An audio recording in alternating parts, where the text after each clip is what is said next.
엘사는 태어날 때부터 저주받은 능력을 가지고 태어난 인물입니다.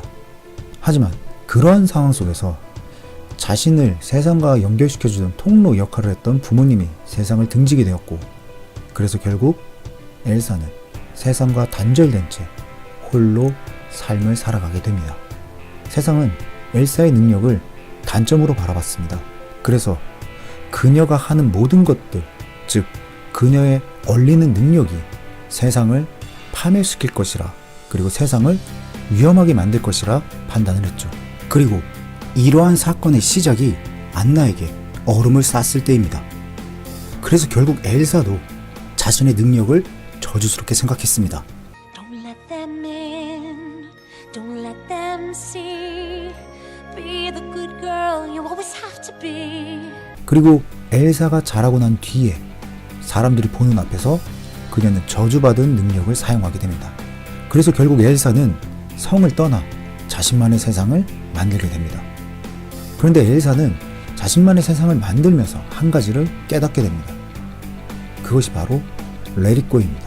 레릿고는 자신이 하고자 하는 것을 마음대로 하는, 즉 나를 내버려 둠으로써 내가 하고 싶은 모든 것을 한다는 이야기를 담고 있는 노래입니다. 그래서 그녀는 레릿고를 부르면서 자신의 성을 만들고 자신을 지켜주고 자신이 의지할 수 있는 것들을 만들어 사람들과 완벽한 단절을 만듭니다.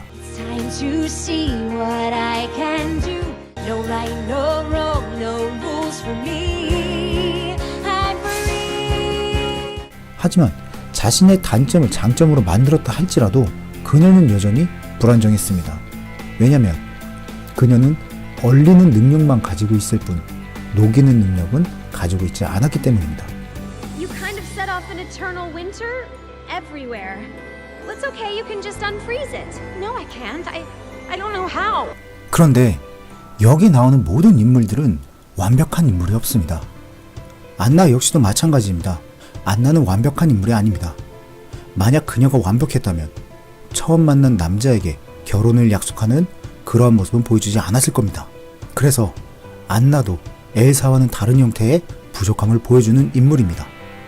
그리고 안나가 여행 중 만났던 크리스토프 역시도 완벽한 인물은 아닙니다.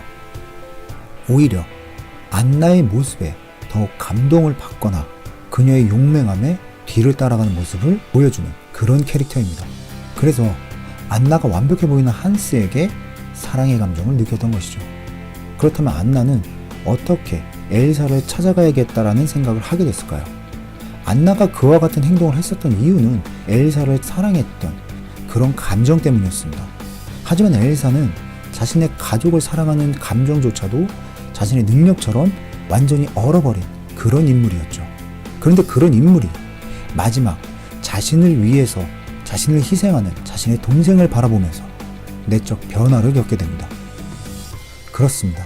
겨울왕국은 드래곤 길드리오와는 달리 자신의 단점을 스스로 극복해낸 그런 모습을 보여줬습니다. 하지만 겨울왕국 역시도 불안정한 하나가 완벽하게 바뀌기 위해서는 결국 사랑이라는, 그리고 주변인을 이해하고 그들과 함께 살아가고자 하는 마음을 가지고 있어야, 즉 이타심을 가지고 있어야 그 사람 자체가 완벽해질 수 있다라고 이야기하고 있습니다. 드래곤 길드리기에서도 불안정한 하나와 불안정한 하나가 만나 완벽한 하나가 됐듯이 불안정한 능력을 가지고 있는 엘사와 불안정한 성격을 가지고 있는 안나가 만나서 완벽한 하나, 그리고 여기에 사람들이 단점이라 말했던 것들이 장점으로 변하는 그러한 결과까지도 말한 영화가 저는 겨울왕국이라고 소개할 수 있을 것 같습니다. 그래서 우리는 내적, 외적 교감을 통해서 자기 자신을 항상 업그레이드 시켜야 된다, 이러한 이야기를 말씀드리면서 영상 마치고자 합니다. 추천, 구독, 좋아요 부탁드리겠습니다. 그럼 다음에 다른 영상으로 만나 뵙겠습니다. 바이바이입니다.